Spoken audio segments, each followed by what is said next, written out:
అనగనగా ఓ post office కథ. అది 1654 సంవత్సరం.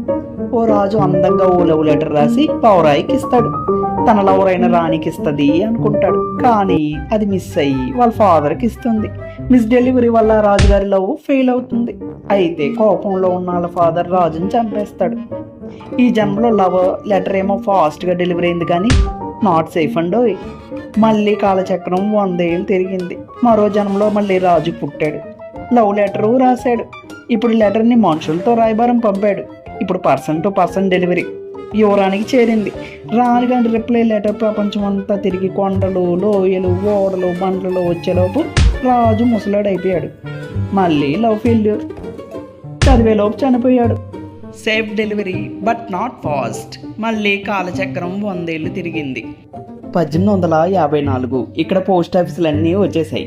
రాజుగారి లెటరు రోడ్డు, ఆకాశం, ఫ్లైట్లలో అలా పోస్టల్ టెక్నాలజీ పెరిగి దేశం అంతా ఫాస్ట్గా వెళ్ళి రాణిగారికి చేరింది. దాంతో వాళ్ళ లవ్ సక్సెస్ అయింది. పెళ్ళి అయింది. ఎంగేజ్లోనే అయిందండోయ్. దాంతో లెటరే కాదు, ఓ పాప కూడా డెలివరీ అయ్యి సుకన్య స్కీమ్లో చేరారు. ఇప్పుడు love success, fast and safe delivery, happy ending. రాజు రాణి ఎవరో కామెంట్ చేయండి.